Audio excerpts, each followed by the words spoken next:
Well, thank you very much, Larry. It's great to be back in beautiful Davos, Switzerland, and to address so many respected business leaders, so many friends, few enemies,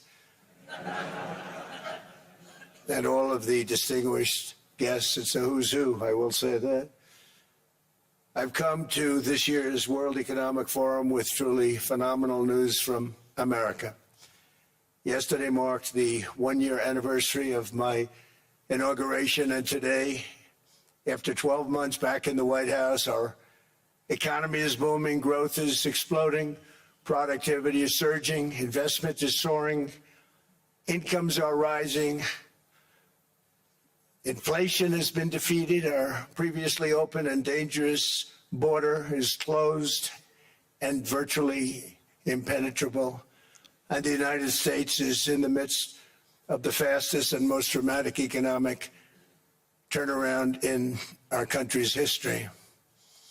Under the Biden administration, America was plagued by the nightmare of stagflation, meaning low growth, and high inflation, a recipe for misery, failure, and decline. But now, after just 1 year of my policies, we're witnessing the exact opposite. Virtually no inflation and extraordinarily high economic growth. Growth like I believe you'll see very shortly our country has never seen before, perhaps no country has ever seen before. Over the past 3 months, core inflation has been just 1.6%.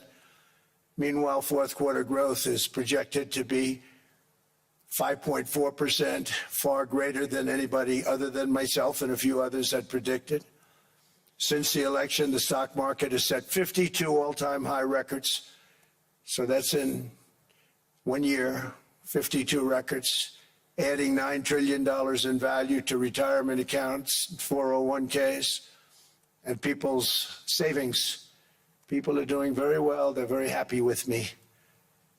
Since my inauguration, we've lifted more than 1.2 million people off of food stamps, and after 4 years in which Biden secured less than $1 trillion of new investment in our country. Think of that, $1 trillion, substantially less than that.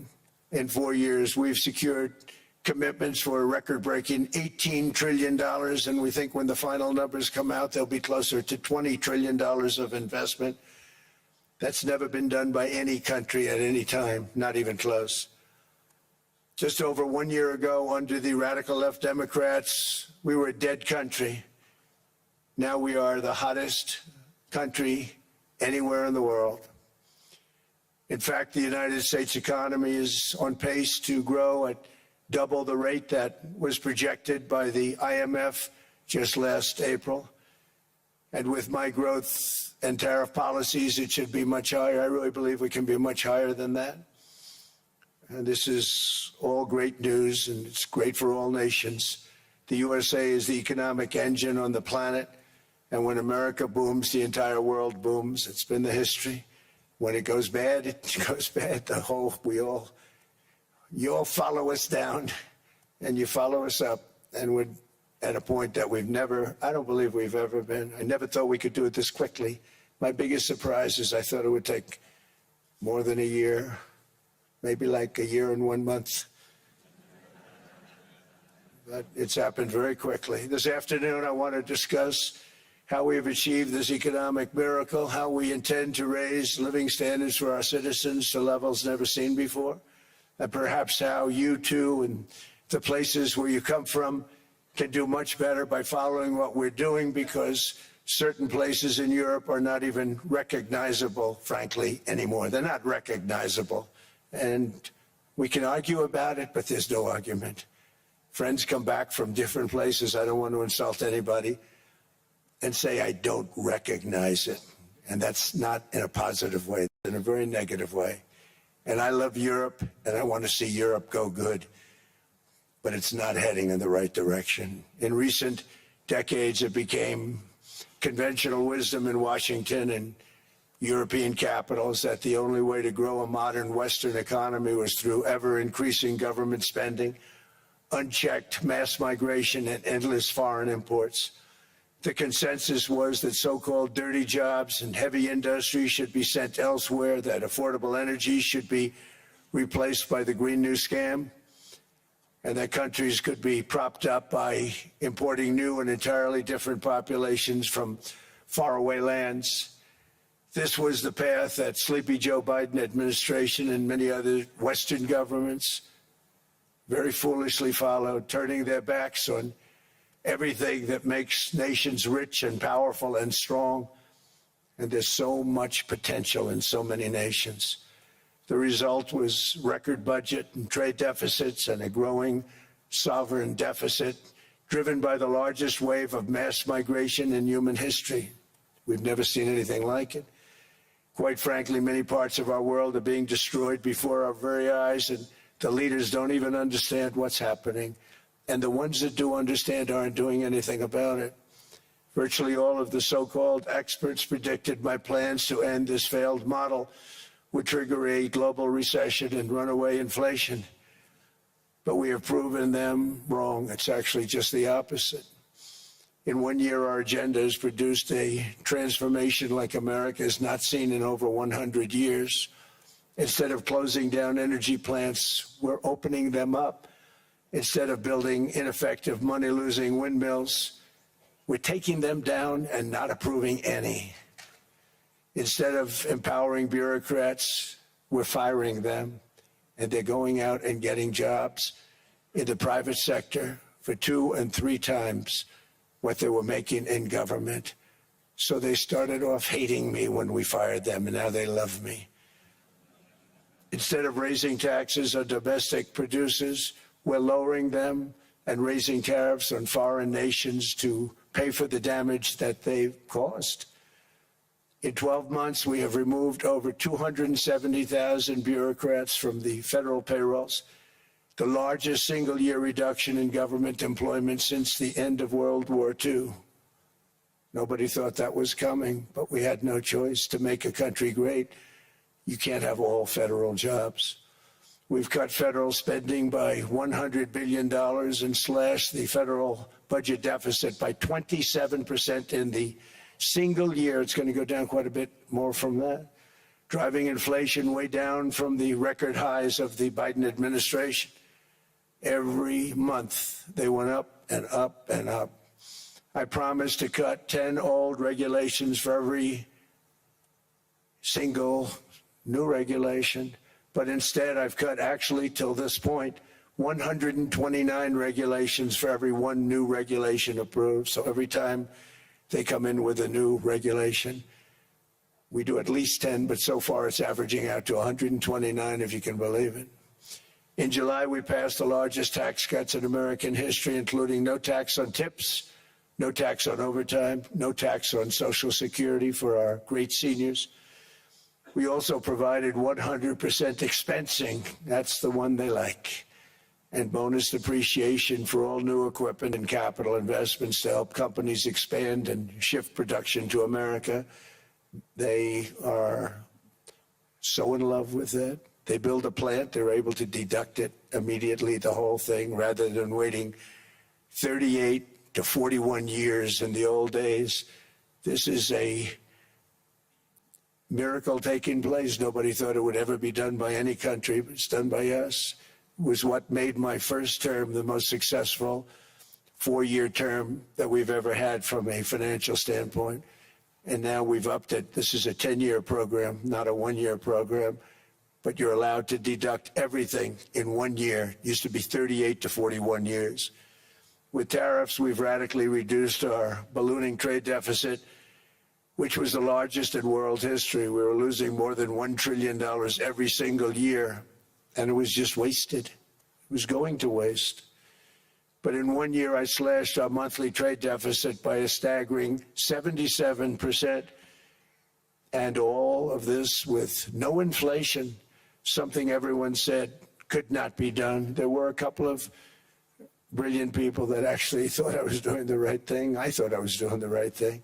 Now they all think I'm doing the right thing because they can't believe the numbers. American exports are now up by more than $150 billion. Domestic steel production is up by 300,000 tons a month, and it's doubling over the next 4 months. It's doubling and tripling, and we have steel plants being built all over the country. Nobody thought they'd see that.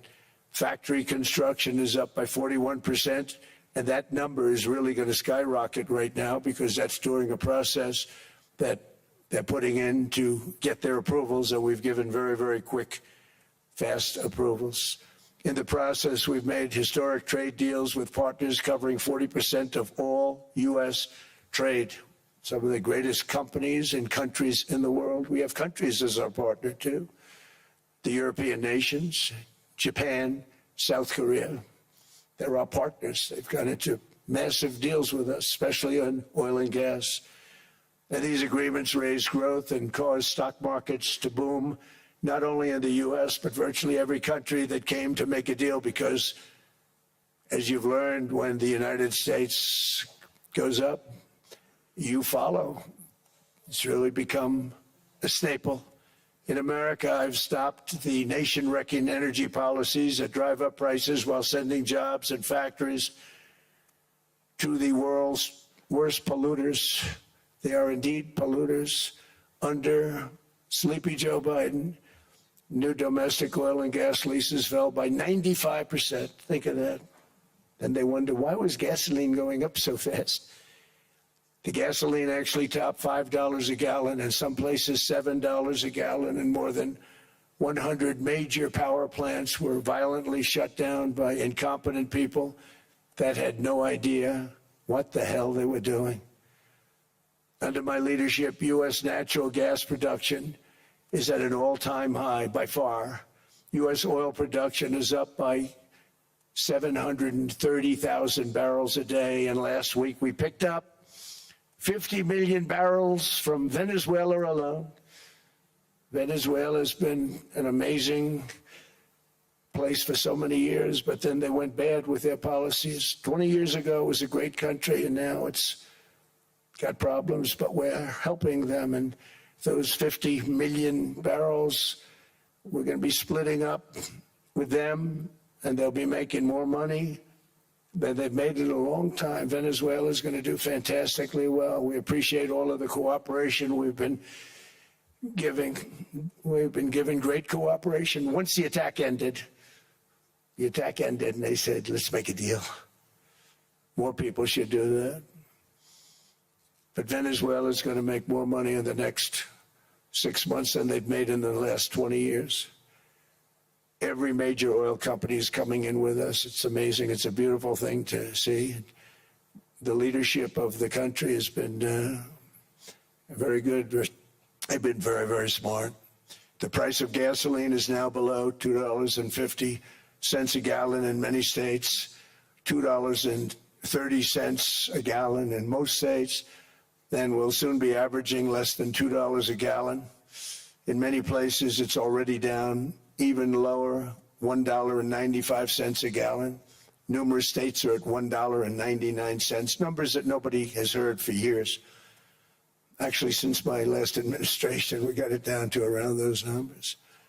I've signed an order directing an approval of many new nuclear reactors. We're going heavy into nuclear. I was not a big fan because I didn't like the risk, the danger. But they have the progress they've made with nuclear is unbelievable, and the safety progress they've made is incredible.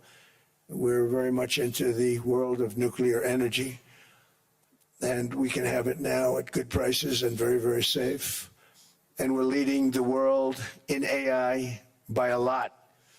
We're leading China by a lot. I think President Xi respects what we've done, in part because I've allowed these big companies building these massive buildings to build their own electric capacity. They're building their own power plants, which, when added up, is more than any country anywhere in the world is doing. I read recently an article in the Wall Street Journal that China's creating so much energy, and they are. I got to hand it to them. But we're creating as much or more, and we're letting them do that. I'm very proud of it. It was my idea. I said, you can't create this much energy. We needed more than double the energy currently in the country just to take care of the AI plants. And I said, we can't do that. We have an old grid system. And I came up with the idea, you people are brilliant, you have a lot of money. Let's see what you can do. You can build your own electric generating plants. And they looked at me, they didn't believe me. All of the names that are, I think, in the room right now, if you want to know the truth, they didn't believe it. And I said, no, you can't. They came back 2 weeks and they didn't have the plant. They said, we thought you were kidding. I said, no, not only am I not kidding, you're going to have your approvals within 2 weeks. I always say nuclear will take 3 weeks. But most aren't going that. They're going oil and gas. They're even going coal in some cases. Because of my landslide election victory, the United States avoided the catastrophic energy collapse which befell every European nation that pursued the Green New Scam, perhaps the greatest hoax in history. The Green New Scam, windmills all over the place, destroy your land, destroy your land. Every time that goes around, you lose $1,000. You're supposed to make money with energy, not lose money. Here in Europe, we've seen the fate that the radical left tried to impose on America. They tried very hard. Germany now generates 22% less electricity than it did in 2017. And it's not the current chancellor's fault. He's solving the problem. He's going to do a great job. But what they did before he got there, I guess that's why he got there. And electricity prices are 64% higher. The United Kingdom produces just 1/3 of the total energy from all sources that it did in 1999. Think of that, 1/3. And they're sitting on top of the North Sea, one of the greatest reserves anywhere in the world, but they don't use it. And that's one reason why their energy has reached catastrophically low levels with equally high prices. High prices, very low levels. Think of that, 1/3. And you're sitting on top of the North Sea, and they like to say, well, that's depleted. It's not depleted. It's got 500 years. They haven't even found the oil. The North Sea is incredible. They don't let anybody drill. Environmentally, they don't let them drill. They make it impossible for the oil companies to go. They take 92% of the revenues. So the oil companies say, we can't do it. They came to see me. Is there anything you can do? I want Europe to do great. I want UK to do great. They're sitting on one of the greatest energy sources in the world, and they don't use it. In fact, their electricity prices have soared 139%. There are windmills all over Europe. There are windmills all over the place, and they are losers.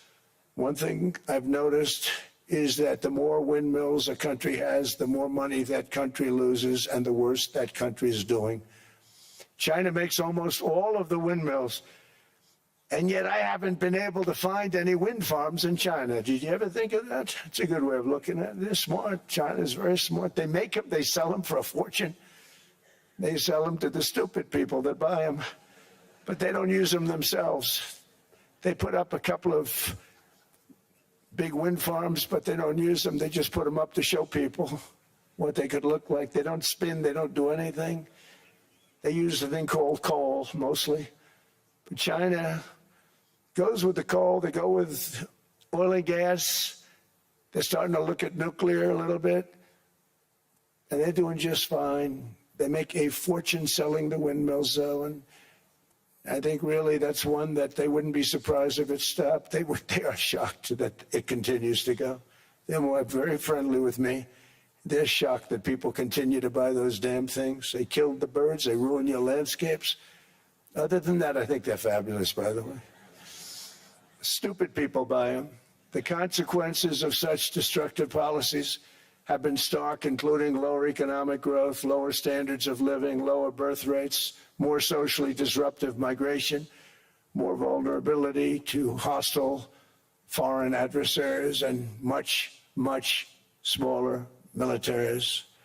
The United States cares greatly about the people of Europe. We really do. I mean, look, I am derived from Europe. Scotland and Germany, 100% Scotland, my mother, 100% German, my father.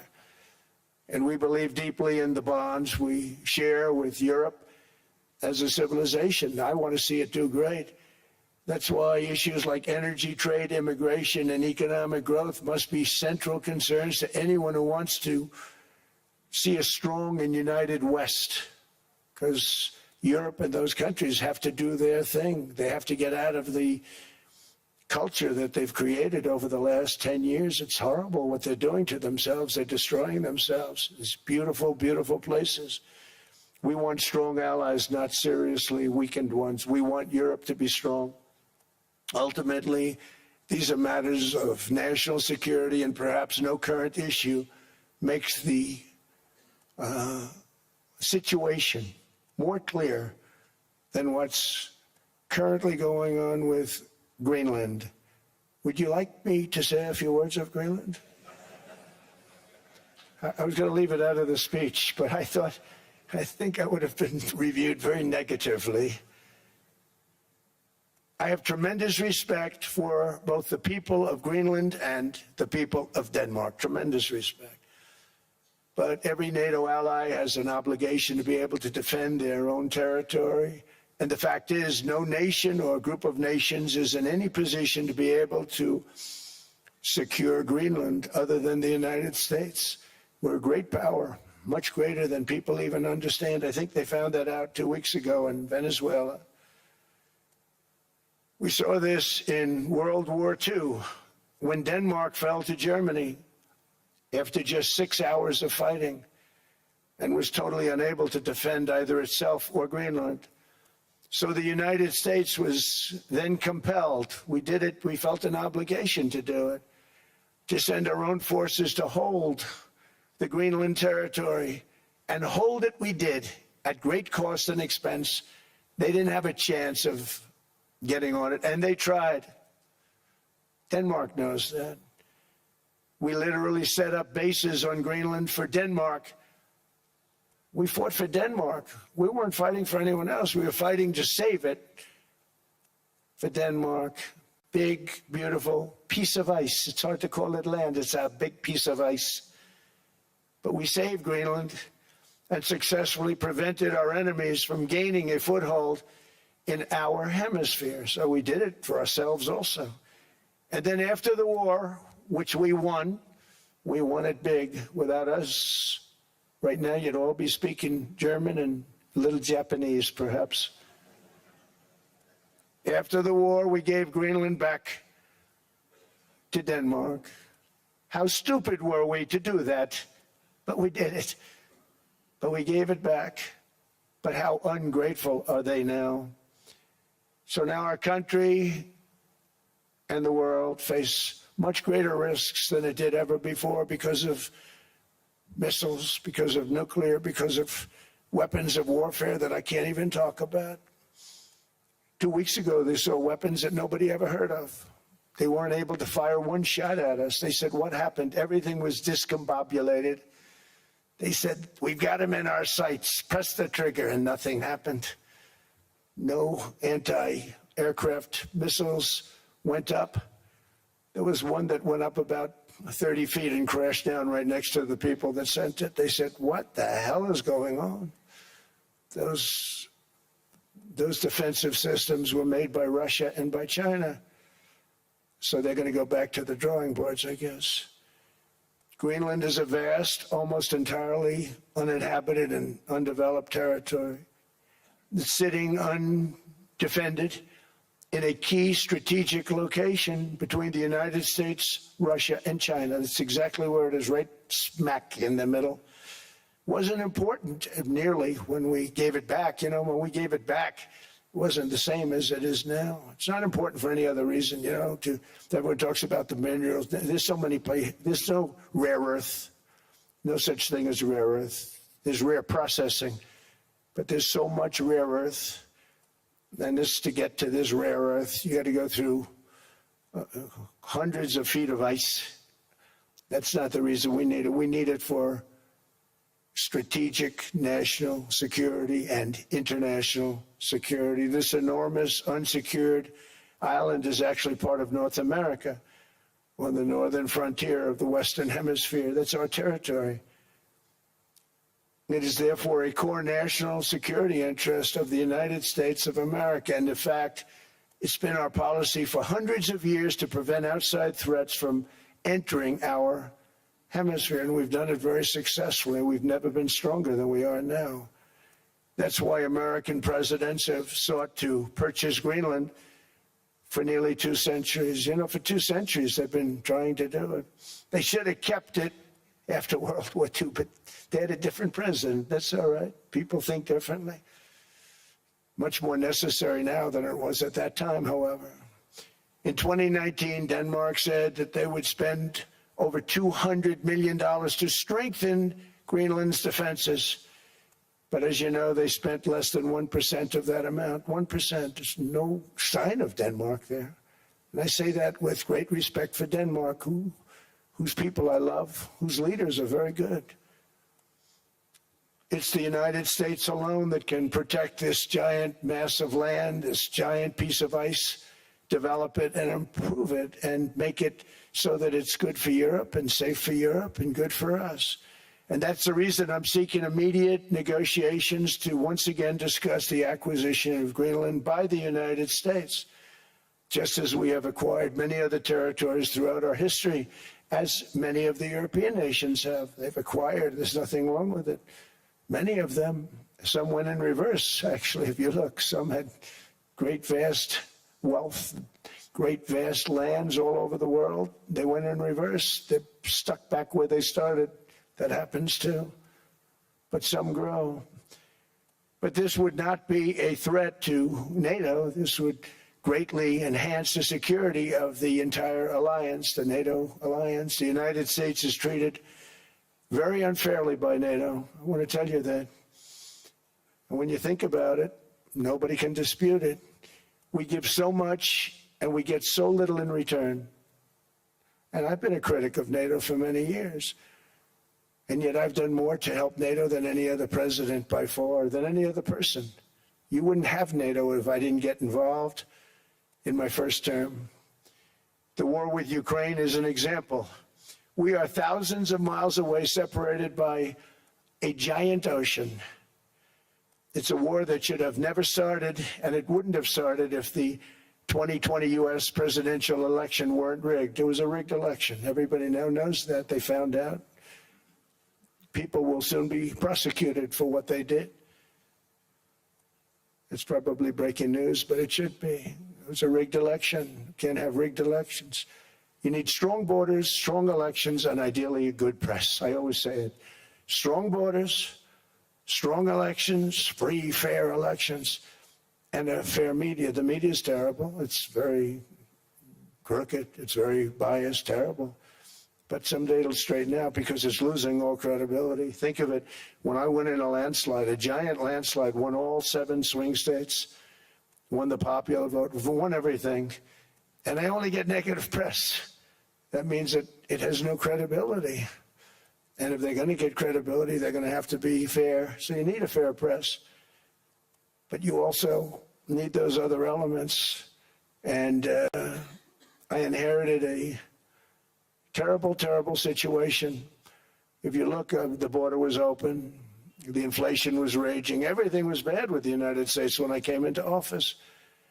But I also inherited a mess with Ukraine and Russia, something that would have never happened. And I know Putin very well. He and I would discuss Ukraine. It was the apple of his eye, but he wasn't going to do anything. I said, Vladimir, you're not doing it. He would never have done it. It was terrible what happened. I could see it happening, too. After I left, I could see it happening. Biden had given Ukraine and NATO $350 billion, a staggering sum, $350 billion. I came in, and just like the southern border, just like inflation, just like our economy, I said, wow, this place is in trouble, meaning our country. All of these things were out of control. But the border was out of control. We fixed it with the strongest border anywhere in the world. And I've now been working on this war for 1 year, during which time I settled 8 other wars. India, Pakistan. I settled other wars that were Vladimir Putin called me, Armenia, Azerbaijan, He said, I can't believe you settled that one. They were going on for 35 years. I settled it in one day. And President Putin called me. He said, you know, I can't believe I worked on that war for 10 years trying to settle it. I couldn't do it. I said, do me a favor, focus on settling your war. Don't worry about that one. What does the United States get out of all of this work, all of this money, other than death, destruction, and massive amounts of cash going to people who don't appreciate what we do? They don't appreciate what we do. I'm talking about NATO. I'm talking about Europe. They have to work on Ukraine. We don't. The United States is very far away. We have a big, beautiful ocean separating us. We have nothing to do with it. Until I came along, NATO was only supposed to pay 2% of GDP. But they weren't paying. Most of the countries weren't paying anything. The United States was paying for virtually 100% of NATO. And I got that stopped. I said, that's not fair. But then, more importantly, I got NATO to pay 5%, and now they were paying, and now they are paying. So something nobody said was possible. They said, we will never go up higher than 2%. But they went to 5%, and now they're paying the 5%. They didn't pay the 2%, and now they're paying the 5%. And they're stronger for it, and they have an excellent, by the way, Secretary General, who's possibly in the room. Mark, are you here? Yes, he's here. Hello, Mark. We never asked for anything, and we never got anything. We probably won't get anything unless I decide to use excessive strength and force where we would be, frankly, unstoppable. But I won't do that. Okay? Now everyone's saying, oh, good. That's probably the biggest statement I made, because people thought I would use force. I don't have to use force. I don't want to use force. I won't use force. All the United States is asking for is a place called Greenland, where we already had it as a trustee, but respectfully returned it back to Denmark not long ago after we defeated the Germans, the Japanese, the Italians, and others in World War II. We gave it back to them. We were a powerful force then, but we are a much more powerful force now. After I rebuilt the military in my first term and continue to do so today, we have a budget of $1.5 trillion. We're bringing back battleships. The battleship is 100 times more powerful than the great battleships you saw in World War II, those great, big, gorgeous ships, the Missouri, the Iowa, the Alabama. Because I thought maybe we could take them out of mothballs. They said, no, sir, these ships are 100, think of that, 100 times more powerful than those big, magnificent pieces of art that you saw so many times ago, that you still see on television. You say, wow, what a force. 100 times, each ship 100 times more powerful than the big battleships of the past. So that was the end of the mothball story. So what we have gotten out of NATO is nothing except to protect Europe from the Soviet Union and now Russia. I mean, we've helped them for so many years. We've never gotten anything, except we pay for NATO. And we paid for many years until I came along. We paid for, in my opinion, 100% of NATO because they weren't paying their bills. And all we're asking for is to get Greenland, including right title and ownership, because you need the ownership to defend it. You can't defend it on a lease. Number one, legally it's not defensible that way, totally. And number two, psychologically, who the hell wants to defend a license agreement or a lease, which is a large piece of ice in the middle of the ocean where if there is a war, much of the action will take place on that piece of ice. Think of it. Those missiles would be flying right over the center of that piece of ice. All we want from Denmark for national and international security and to keep our very energetic and dangerous potential enemies at bay is this land on which we're going to build the greatest golden dome ever built. We're building a golden dome that's going to, just by its very nature, going to be defending Canada. Canada gets a lot of freebies from us, by the way. They should be grateful also, but they're not. I watched your Prime Minister yesterday. He wasn't so grateful. But they should be grateful to us. Canada lives because of the United States. Remember that, Mark, the next time you make your statements. What we did for Israel was amazing, but that's nothing compared to what we have planned for the United States, Canada, and the rest of the world. We are going to build a dome like no other. We did it for Israel. And by the way, I told Bibi, stop taking credit for the dome. That's our technology. That's our stuff.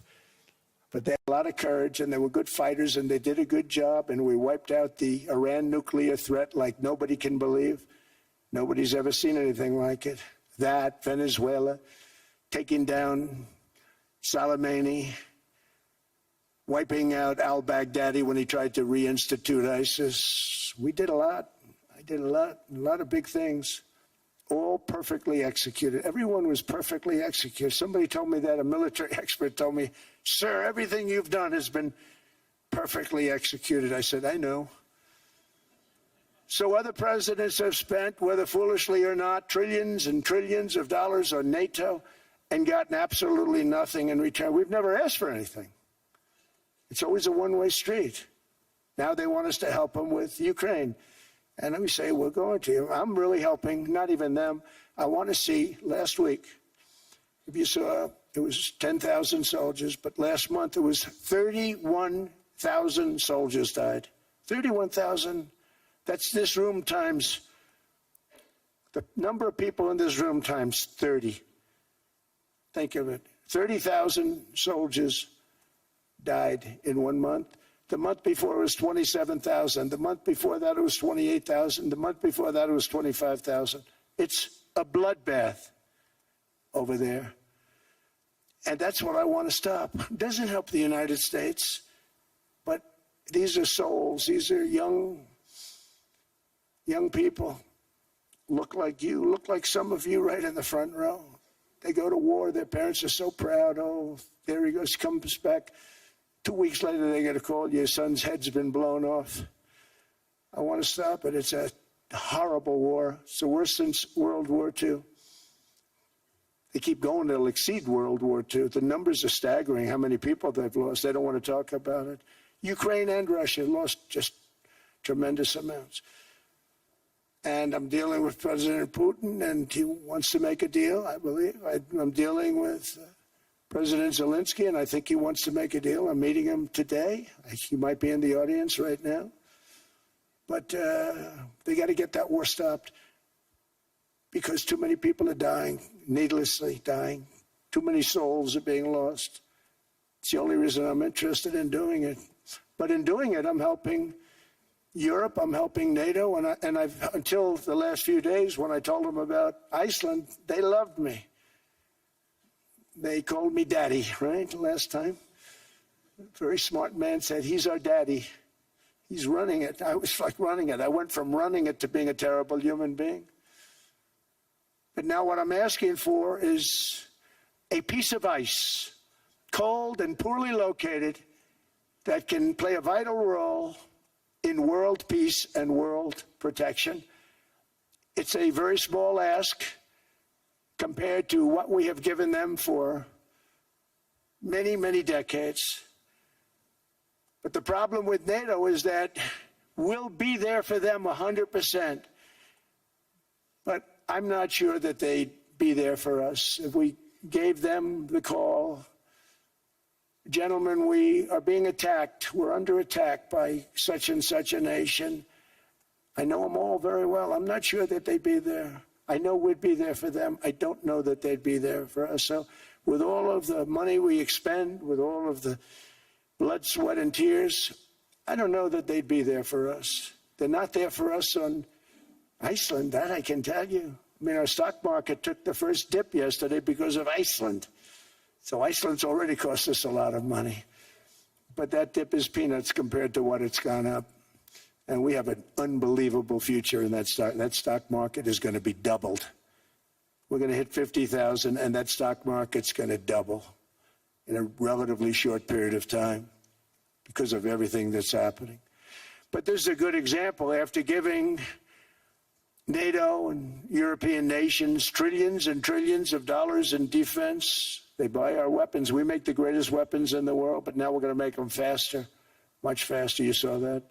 I put a cap on the salaries, and I put no buybacks, no stock buybacks, no various other things that they were doing. I mean, they were making $50 million, but it would take them 3 years to give you a Patriot missile. I said, that's not good. My chauffeur can do a better job than that, and he makes slightly less than 50. They make big salaries. If they're going to make those big salaries, they're going to have to produce a lot faster. The good news is we have the greatest equipment in the world. Now we're going to start making it a lot faster. They're going to build additional plants. And all of the money that goes into stock buybacks is going to go into building plants. We're not allowing stock buybacks by defense companies any longer. They're going to build new plants to make Tomahawks, Patriots. We have the best equipment, F-35s. F-47, the new one just coming out. They say it's the most devastating plane, fighter jet ever. Who knows? They called it 47. If I don't like it, I'm going to take the 47 off it. I wonder why they called it 47. We'll have to think about that. But if I don't like it, I'm going to take that 47 off. But it's supposed to be the Stage 6. It's supposed to be the first Stage 6 plane, undetectable, like our B-2 bombers were undetectable. They flew right over Iran. They were undetectable. And they did their job, and they got the hell out of there. So we want a piece of ice for world protection, and they won't give it. We've never asked for anything else, and we could have kept that piece of land, and we didn't. So they have a choice. You can say yes, and we will be very appreciative, or you can say no, and we will remember. A strong and secure America means a strong NATO, and that's one reason why I'm working every day to ensure our military is very powerful, our borders are very strong, and above all, our economy is strong because national security requires economic security and economic prosperity, and we have the greatest that we've ever had. Biden and his allies destroyed our economy and gave us perhaps the worst inflation in American history. They say 48 years, I say forever, but I think 48 years is the equivalent to forever. Whether it's 48 years or ever, it's terrible, costing the typical family $33,000. What they did to this country should never, ever be forgotten. It's early. But he has to be rated as the worst president we've ever had by far. The auto pen did much of the damage. The auto pen, he was the auto pen president. Because I don't believe a sane president would have ever signed the kind of things that he signed. But now grocery prices, energy prices, airfares, mortgage rates, rent, and car payments are all coming down, and they're coming down fast. We inherited a mess. But we've done a hell of a job in 12 months. Under my most favored nation policy for drug prices, the cost of prescription drugs is coming down by up to 90%, depending on the way you calculate. You could also say 5, 6, 7, 800%. There are two ways of figuring that. But we have a favored nations policy that every president wanted, no president was able to get. I got it, and other nations approved it. And I had to use tariffs in order to get it, because they said, no way. In other words, a pill that costs 10% in London costs $130. Think it costs $10 in London, costs $130 in New York or in Los Angeles. And I'd say, boy, that's bad. Friends of mine would say, you know, we go to London, you can buy the stuff for nothing. We go all over the world, we can buy it for nothing. Because basically America was subsidizing every nation in the world because presidents allowed them to get away with it. It became very tough. So when I called up Emmanuel Macron, I watched him yesterday with those beautiful sunglasses. What the hell happened? But I watched him sort of be tough. But he was at $10 for a pill. And I said, Emmanuel, and I have all the big pharmaceutical companies are in total agreement. It wasn't easy, by the way. They're tough, smart. They've been getting away with the scam for a long time. But they gave it up. But they said, you'll never get the countries to approve it. I said, why is that? Because they won't. They always said, we're not paying any more. Get the rest for the United States. So over the years, they stayed the same. We just went up, up, up. And I mean, we would pay 13, 14, 15 times more than some certain countries would. So I said, no, they'll approve it 100%. Sir, you'll never get them to approve it. I said, I guarantee you. But I actually started with Emmanuel, who probably is in the room too. And I like him. I actually like him. Hard to believe, isn't it? And I said, Emmanuel, you're going to have to lift the price of that pill to $20, maybe $30. Think of that. That means it's a doubling of prescription drugs. Might be a tripling, might be a quadrupling. It's not easy. No, no, no, Donald, I will not do that. I said, yes, you will, 100%. He said, no, no, no. You're asking me to double.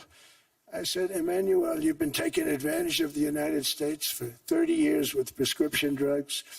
You really should do it, and you will do it. I have no doubt. In fact, I am 100% sure you're going to. No, no, no, I will not do it. Because yes, in all fairness to him, he has to double or triple. Because the world being a bigger place than the United States, it's not that you meet in the middle. You just have to go up some, and we come down a lot. They go up a little, we come down a lot. So we're at $130, they're at 10. So they may have to go to 20 or 30. No more than that. I said, Emmanuel, you're going to be doubling or tripling? No, no, no. I said, here's the story, Emmanuel. The answer is you're going to do it fast. And if you don't, I'm putting a 25% tariff on everything that you sell into the United States and a 100% tariff on your wines and champagnes. And that's about 10 times more than what I'm requesting. And you're going to do it. I don't want to go public with it, but you may make me do that. No, no, Donald, I will do it.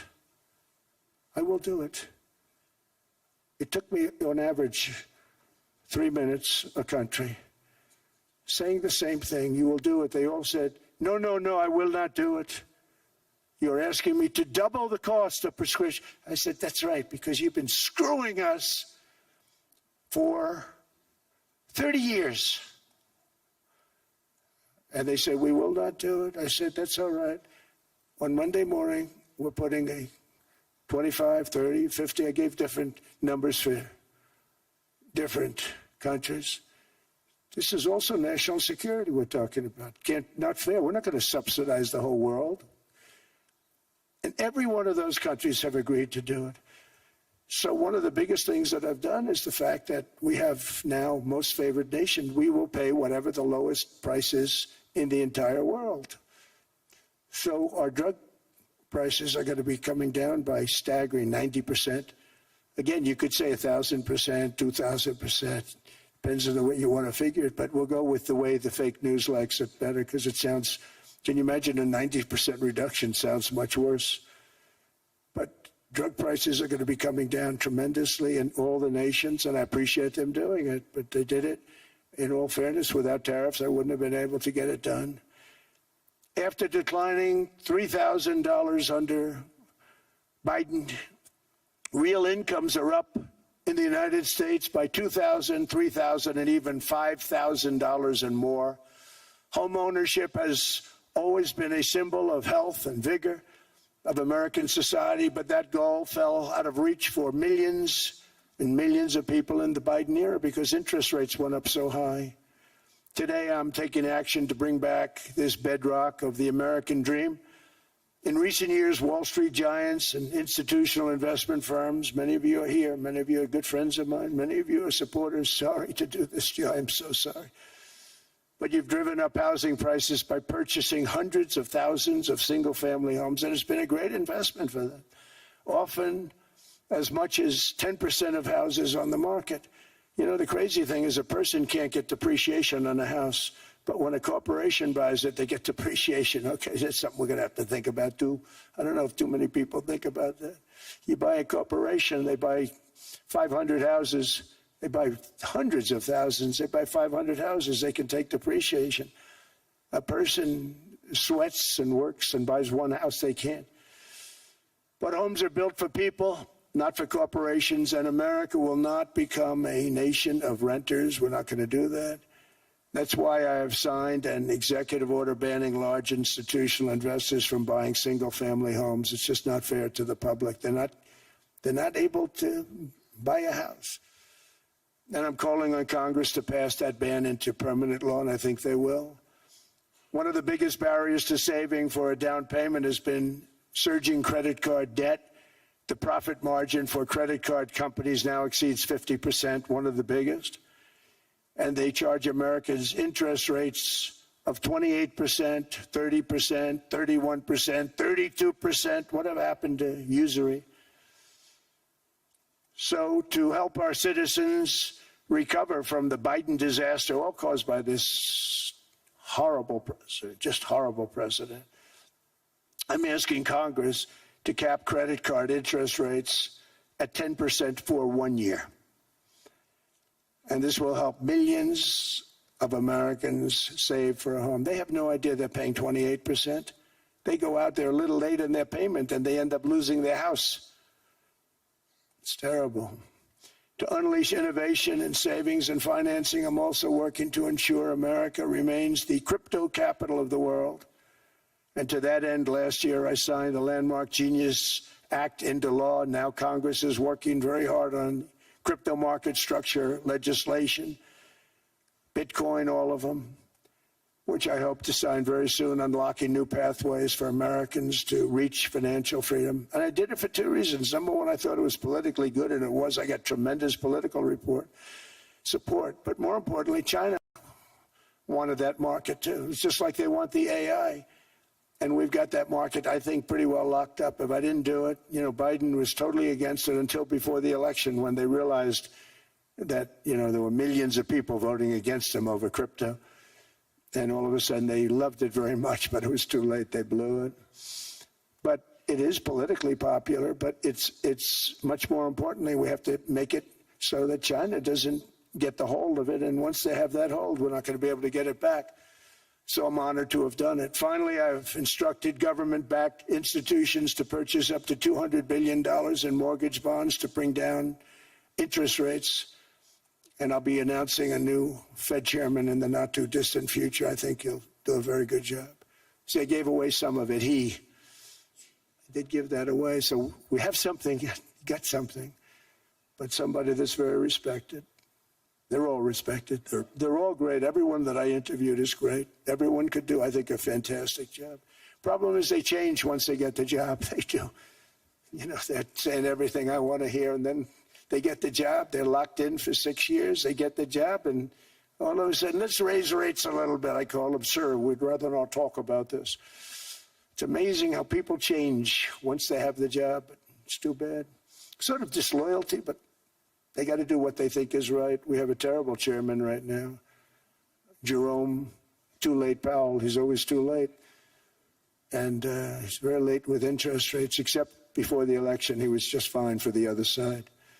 So we're going to have somebody that's great, and we hope he does the right job.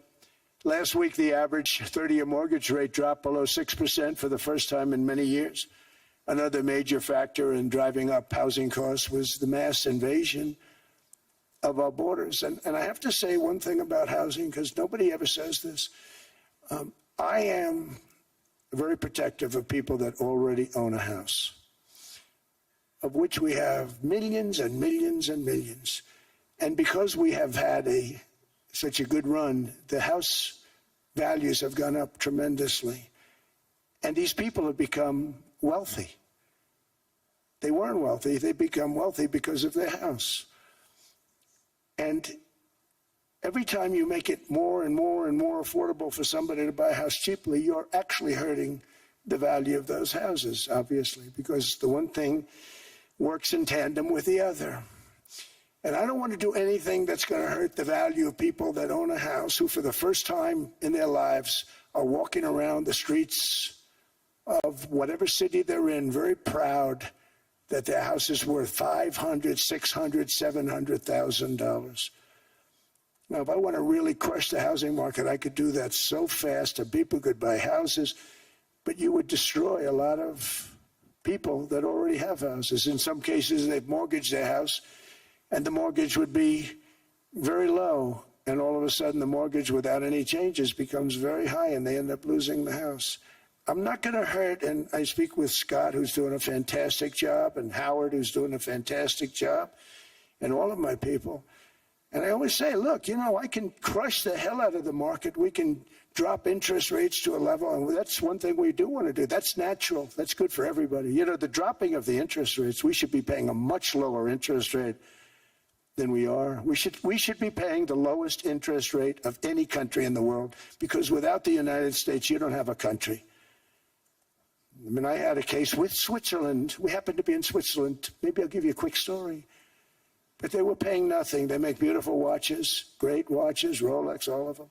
They were paying nothing to the United States when they sent their product in. And we had a $41 billion deficit. $41 billion with this beautiful place. Flew over it, isn't it nice? So I said, let's put a 30% tariff on them so that we get back some of it, not all of it at all. We still have a deficit, big deficit. We had 41 million. That's a big deficit. And I said, let's put a tariff on.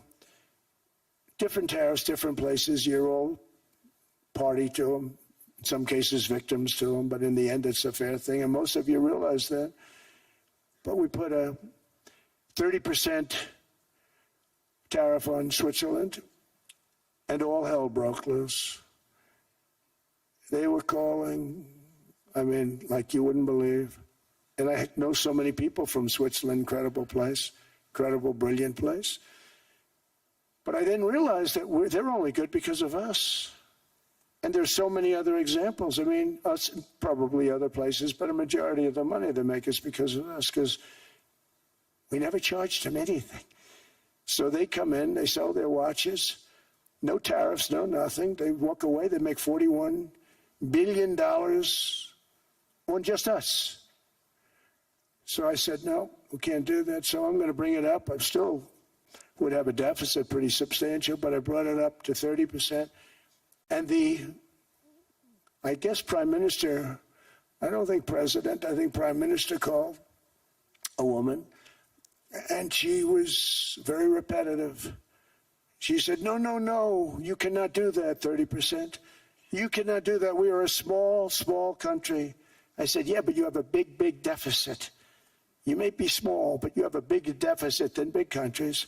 He said, no, no, no, please, you cannot do it. Kept saying the same thing over and over. We are a small country. I said, but you're a big country in terms of, and she just rubbed me the wrong way, I'll be honest with you.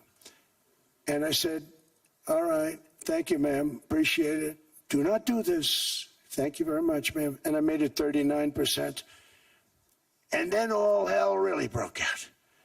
And I was paid visits by everybody. Rolex came to see me. They all came to see me.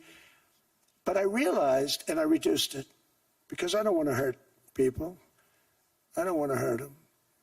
And we brought it down to a, lower level. Doesn't mean it's not going up. But we brought it down to a lower level. But they pay now, tariff. But I realized that we have many places like that where they're making a fortune because of the United States. Without the United States, they wouldn't be making anything. Think of it. Switzerland made $41 billion on us. And as she said, it's a small place. And I realized with that, I don't know, it was so, because she was so aggressive. And I realized in that conversation that the United States is keeping the whole world afloat. Many places, I could give you 6, 7 places just in the people in this little area. I know every one of them. They're looking down. They don't want to see me, and they don't want to stare me in the eyes. But they're taking advantage of, everybody took advantage of the United States. But I've been very fair, and I gave them a tariff, and it was fine. But I realized that without us, it's not Switzerland anymore. Without us, it's not any of the countries that are represented here. And we want to work with the countries. We want to work with them. We're not looking to destroy them. I could have said 39, 40%. I could have said I want a 70% tariff, then we make money with Switzerland. But Switzerland would have been probably destroyed, financially destroyed. I don't want to do that. But we should be paying the lowest interest rate of everybody. I hope Scott's listening to this, because we should be paying the lowest interest rate of everybody. Without us, most of the countries don't even work. And then you have the protection factor. Without our military, which is the greatest in the world by far, without our military, you have threats that you wouldn't believe. You wouldn't believe. You don't have threats because of us, and that's because of NATO. One other thing, and I have to say it so importantly, in the old days, and I used to say I'm the youngest in the room. Now I'm among the older. I hate to say it. I don't feel old, but I'm among the older. But I remember not long ago, 20, 25 years ago, when good news came out about, let's say, the United States. The United States had a great quarter. The United States had a great month. All the stocks went up. And that's the way it's supposed to be. Now when they say the United States had a record quarter, it's unbelievable how well it's doing, all the stocks crash because they say, oh no, inflation, they're going to raise interest rates. And they do. Some of these stupid people like Powell, they raise interest rates. And what they do is they stop you from being successful. It used to be when we had a great quarter, a great month, great earnings, great anything, any good news, the stock market went up. That's the way it's going to be. We got to do that again, because that's the way it should be. Now when we have a great month, they want to kill it. Like we did over 5%. People were surprised. We should do 20%. We could do 25%. When we announce good numbers, and the reason is they're so petrified of inflation. And growth doesn't mean inflation. We've had tremendous growth with very low inflation. In fact, growth can fight inflation, proper growth. So we want to get back to the days when we announce great numbers, because we're going to be announcing phenomenal. You know, all these factories that are being built at record, thousands of businesses are being built right now. Remember, $18 trillion is invested. I think the second number is 3. And that was China many years ago.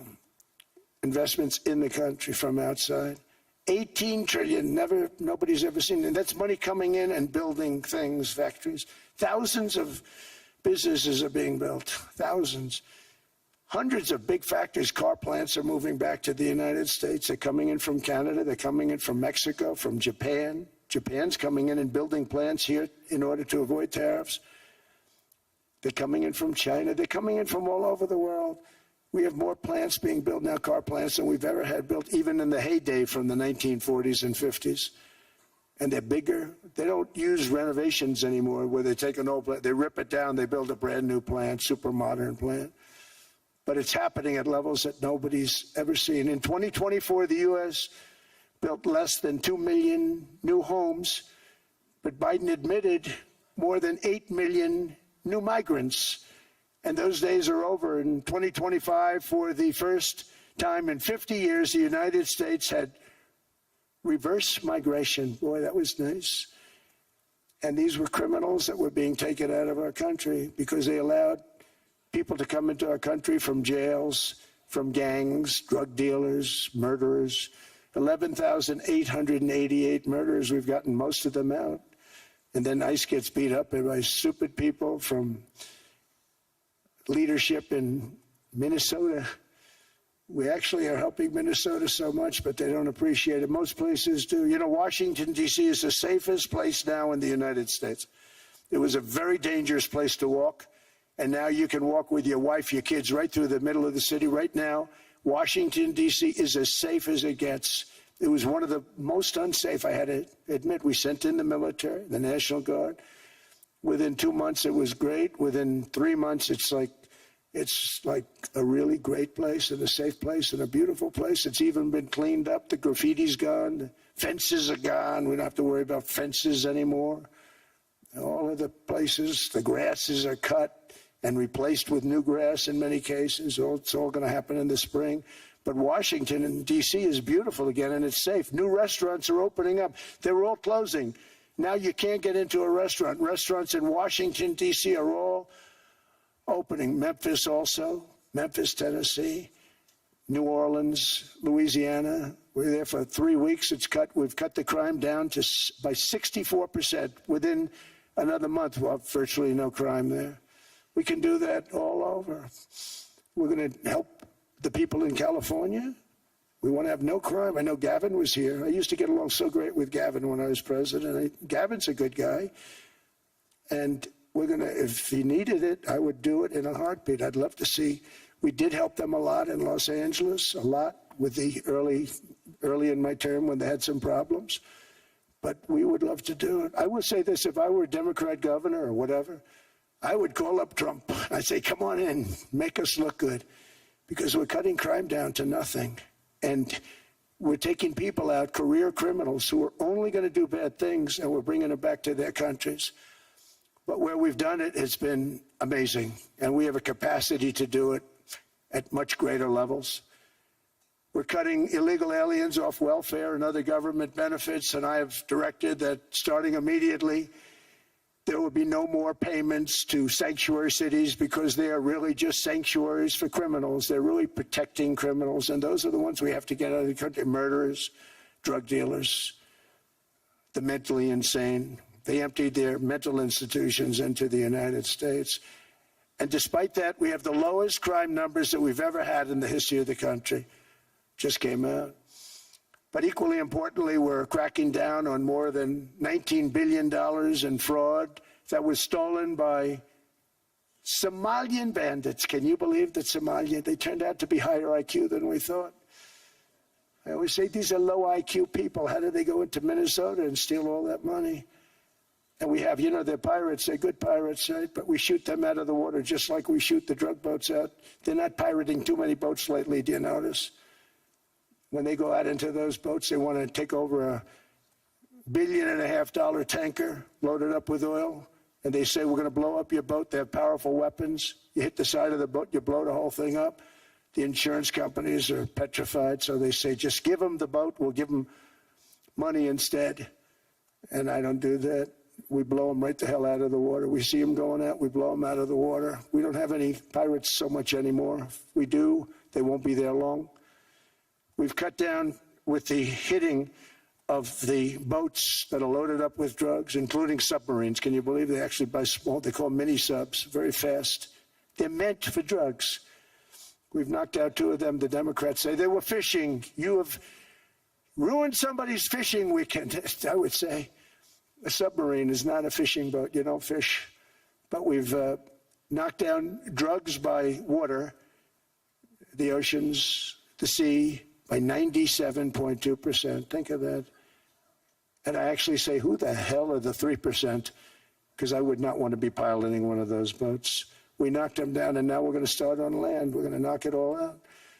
The land is the easy part. What we did on sea is incredible, and that's our great military. The situation in Minnesota reminds us that the West cannot mass import foreign cultures which have failed to ever build a successful society of their own. I mean, we're taking people from Somalia, and Somalia is a failed, it's not a nation. Got no government, got no police, got no military, got no nothing. And then we have this fake congressperson who they just reported is worth $30 million. You believe this? Ilhan Omar, talking about the Constitution provides me. She comes from a country that's not a country. And she's telling us how to run America. Not going to get away with it much longer, let me tell you. The explosion of prosperity and conclusion and progress that built the West did not come from our tax codes. It ultimately came from our very special culture. This is the precious inheritance that America and Europe have in common. We share it. We share it, but we have to keep it strong. We have to become stronger, more successful, and more prosperous than ever. We have to defend that culture and rediscover the spirit that lifted the West from the depths of the Dark Ages to the pinnacle of human achievement. We live in an incredible, changing period. It's an unbelievable time, but we have to take advantage of the time that we're in. In our hands are technologies that our ancestors could scarcely have. I mean, they couldn't have even dreamt some of the things that we see today. And so rapidly they're produced. I mean, AI, 2 years ago, nobody ever heard of the term, and now everybody's talking about it. And it can have some very good purpose. It could also have some dangerous purpose, and for that we have to watch out. But some tremendous things are happening because of it. And we're leading by so much. We're doing so well. But opportunities that are bigger and grander than ever before in human history are right before us. It is the pioneers in this room. Many of you in this room are true pioneers. You're truly brilliant people. Just your ability to get a ticket is brilliant because you have about 50 people for every seat. I don't know what. That's Larry. Everything Larry touches turns to gold. He made this very successful. But you're in this room, and some of you are the greatest leaders anywhere in the world. You're the greatest brains anywhere in the world. And the future is unlimited, and to a large part because of you, and we have to protect you, and we have to cherish you. I always say we have to cherish our brilliant people because there aren't many of them. So together with confidence, boldness, and persistence, let us lift up our people, grow our economies, defend our shared destiny, and build a future for our citizens that is more ambitious, more exciting, more inspiring, and greater than the world has ever seen. We're in a position to do things that nobody else has ever even thought of before. And many of the people in this room are the ones that are doing it, and I want to congratulate you, and I'm with you all the way. You can do things that nobody else can even think about. So I congratulate you on your tremendous success. And the United States is back, bigger, stronger, better than ever before. And I'll see you around. Thank you all very much. Thank you very much.